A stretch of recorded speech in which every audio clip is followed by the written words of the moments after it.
Okay, let's go. Hey everybody, welcome to another episode of RC Time Attack Challenge. It's really nice to be able to bring you another presentation today and another look at how the cars are performing on our dedicated racetrack. Right before me we have the Traxxas we tested last week.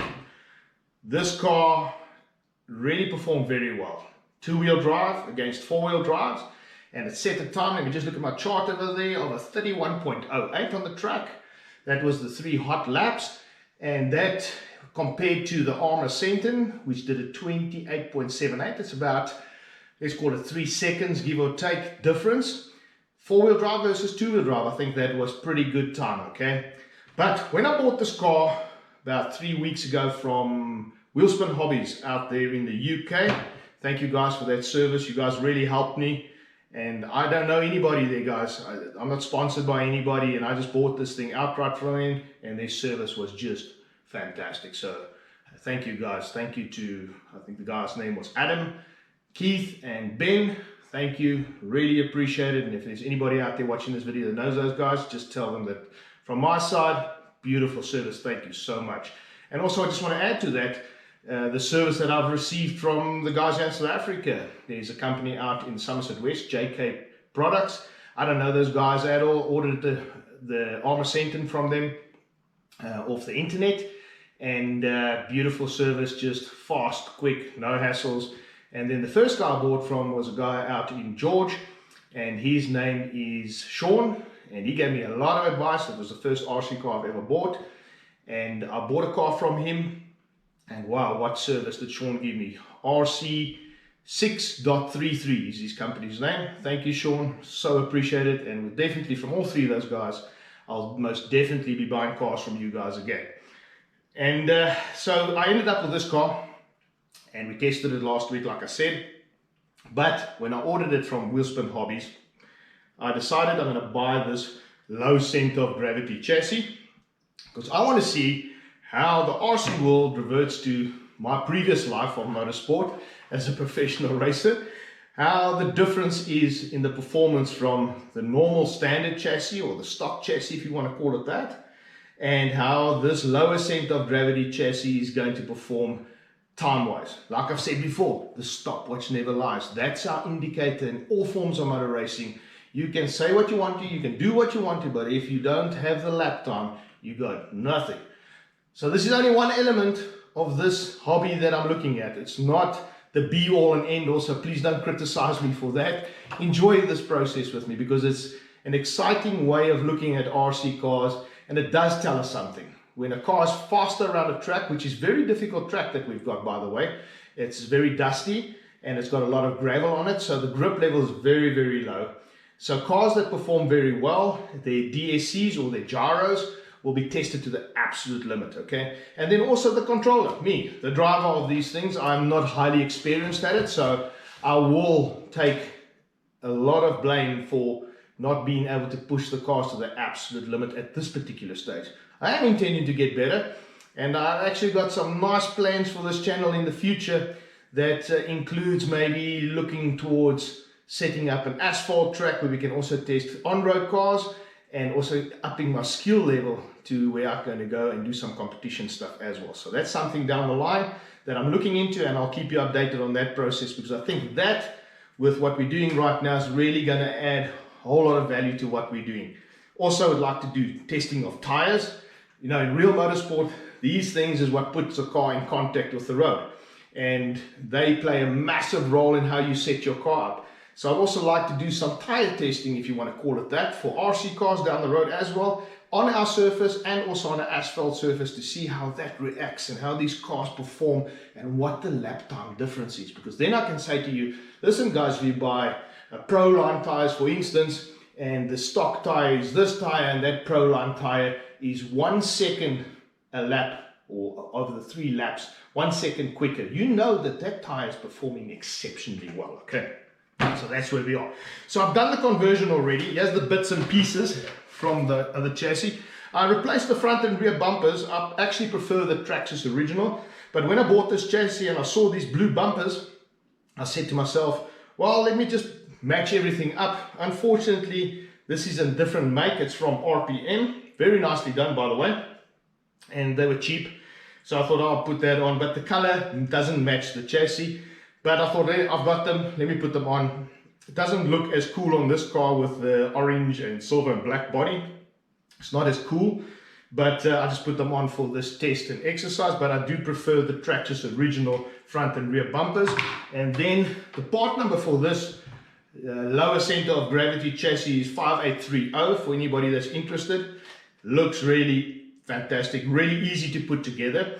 And I didn't make the video showing you that change, but I was thinking about it afterwards. Maybe there's guys that want to see the technical side of it.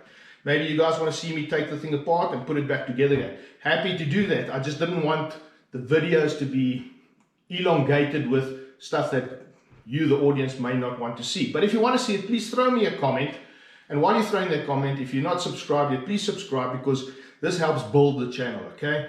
And allows me to really stay motivated, because I'm not a YouTuber. I didn't intend to become a YouTuber, but it looks like we're heading down the YouTuber line. And there's some wonderful RC YouTube channels out there. I watch them all, by the way. And I so get excited about seeing how other guys are doing the things, and everybody's got his own way. There's no right and wrong in this game, by the way. So anybody that's thinking that, well, who's this guy saying that these lap times mean this and that? They do mean something. They really do mean something. But that is not what this hobby is all about. It's about having fun, number one.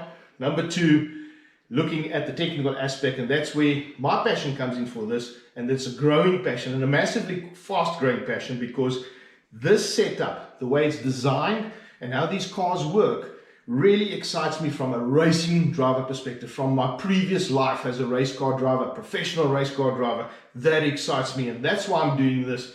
And if you can find the same excitement in this, you'll see you'll have such a nice outlook on this hobby, and you just enjoy the bits that you want to enjoy. I mean, if you want to go flip cars or just drift them around, that's cool. I watch all those videos, guys. I watch them all, and they're wonderful to watch, and I really enjoy them. And the guys that set these things up, and there's a number of them that I really like, Tommy, RC, and what's the guy, Mark Santa Maria, really nice guy. Go and watch some of his videos. I mean, I don't know any of these people. RC TNT, it's just a list goes on and on and on. You'll get some fantastic information. So that's why I haven't done a lot of technical talk on my stuff that I'm doing, because these guys are really giving you all the information on the motors and what servos are running and all that stuff. So I don't really want to go too much detail, but having said that, I get the feeling that maybe you guys might want to see conversions like this done, and I'm happy to do them for you, okay?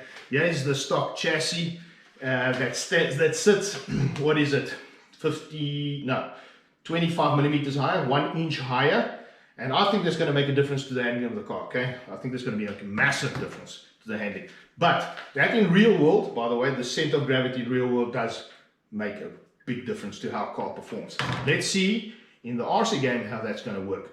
So without further ado, let's get this car set up, and then I'm going to hit the track. I'm going to do the 3 hot laps, and hopefully this time I don't make any mistakes, and we will take it from there and see what time it did, and if it's any better than what it was in the stock form. And maybe, just maybe, this car is faster than all the cars we've tested so far. See you on the track. Thanks, guys. Hey, before I hit the track, I thought I'd just give you a quick overview of how I changed the shop. This shop is actually part of my cottage I've got on the farm, and I've used a corner of it, but I see lately when I made my videos, you see a bed in the background and stuff like that, so I thought let me just amp it up a little bit and pack things a little bit differently. So we've got this little corner where we've got a little bit of a studio, and where I can work on the RC cars and bring you these videos. So I've just got this all set up there on this little stand with some of my cars and some of my trophies from my racing days and some of the cars that I've raced. And there's a Time Attack Challenge chart, and there's some more pictures of my race car days right up against the wall. You see some of the supercars that I raced in my life, V8 supercars. And over here we just got some of the boxes with some of my trophies, and then obviously the little table that I have where I work on the cars and present the videos to you guys. I thought I'll just add that in quickly so that you can see where and what we're doing here, and hopefully you can enjoy this process with me, and we see where we go with this RC Time Attack Challenge. Alright guys, let me go out there and see what I can do with this Traxxas Slash 2-wheel drive VXL. Okay, let's go.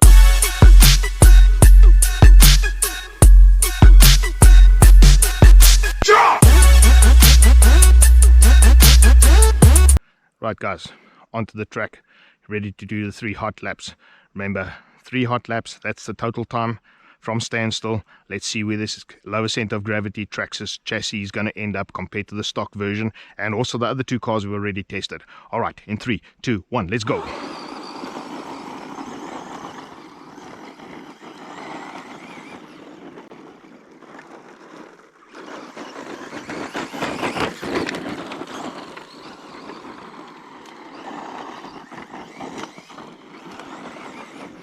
Oh, it looks a bit messy right now, but we're just going to hang in there and see where we end up.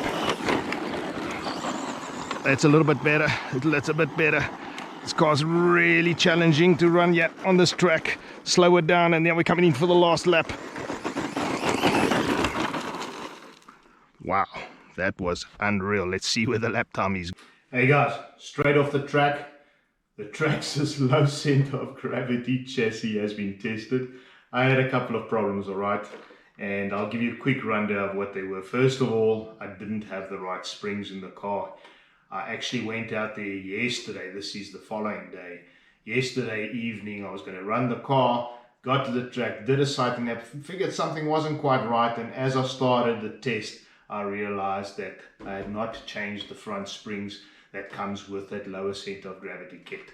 So I canned it for yesterday, and I decided I'll come put it in this afternoon and then run the car today and see where we are with this amazing car, really, because it's very challenging. Look, from my experience so far on the track, this car is as challenging probably as the MJX, although I think the MJX is a little bit worse. That's the VW Polo that I tested. It's a little bit worse in terms of getting it to go where you want it to go.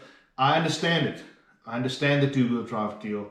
It's not a deal breaker at all. The car is epic. It's got so much power, guys. It's just ridiculous how fast this car is.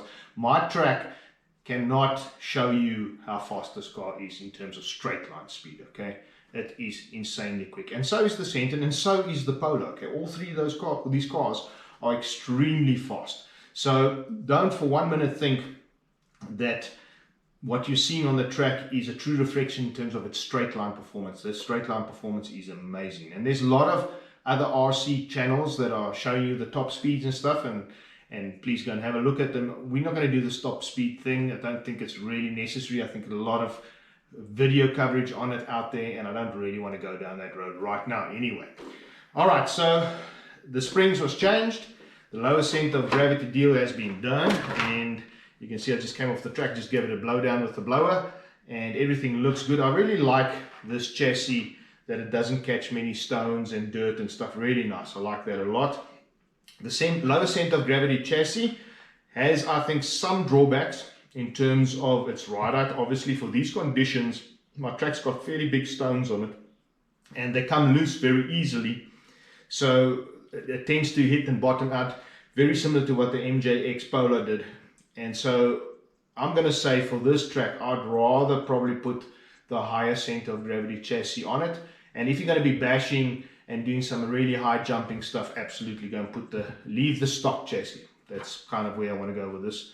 Leave the stock chassis. If you're going to be racing, and I guess it depends on what track you're going to be racing on, then I'm going to say, yeah, go for this. It's not expensive, guys. It's a fun thing to do anyway. Go and do it. You can see for yourself what you want to do. So absolute value for money in buying it. Yeah, absolute value for money buying it. The Traxxas Slash 2-wheel drive VXL, really nice car. Me personally, I still prefer the arrma senton. I think that car is just for a beginner. And remember now, I am a beginner. I only started this about a month and a bit ago. And for me, it's just unbelievably good, the arrma senton, okay?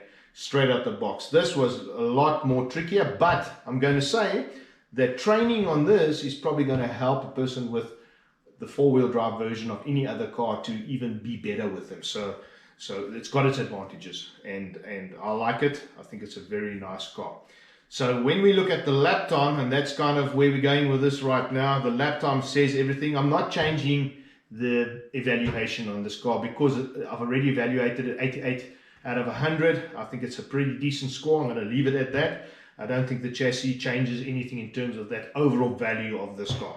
But let me get my GoPro sorted quickly, and then I'm going to look at our time attack chart and see on my phone what lap time this bad boy did.